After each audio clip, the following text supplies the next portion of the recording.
মধ্যে খুব কষ্টে দিন যাপন করছি, দিনকাল খুব ভালো যাচ্ছে না। ভাড়া নাই রোডে, খুব অবস্থা, দিনকাল খারাপ।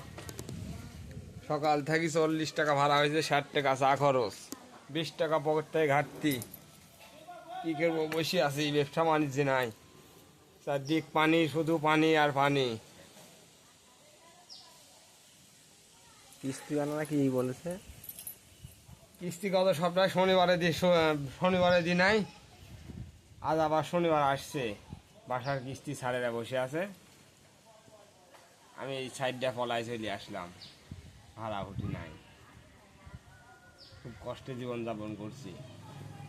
এদিকে বাচ্চার অসুখ, শালপালের অসুখ, খাওয়া দাওয়া খারাপ, খুব ভোগান্তির মধ্যে আছি। এই তো। দেশের সরকার আপনাদেরকে কোনো হেল্প করে না? হেল্প না, হেল্প করে নাই। ওই ভাড়াভুটির সংখ্যা খুব কম, আগেই ভালো ছিল, এখন কোনো ভাড়াভুটি নাই। এই বললাম, সকালবেলা 60 টাকা ভাড়া মারেছি, 80 টাকা খরচ। তো এই 20 টাকা আপনারা কি করে করলেন, কভারেজ করলেন? গতকালকে ভাড়া মারছিলাম 340 টাকা, সেখান থেকে খরচ করলাম। এটা করে আপনাদের কি লাভ হয়? লাভ লস আসলে সেটা তো ব্যাপার না, এখন ব্যাপার হচ্ছে দিনকাল পার করতে হবে। তো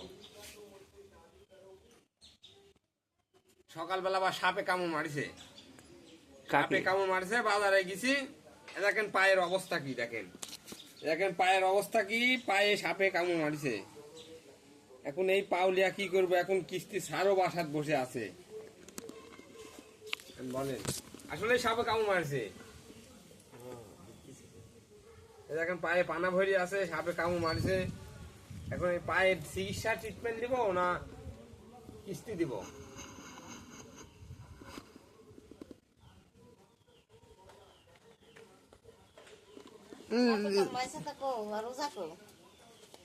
ডাক দিলাম, টাকা না ছাড়া আসবে না।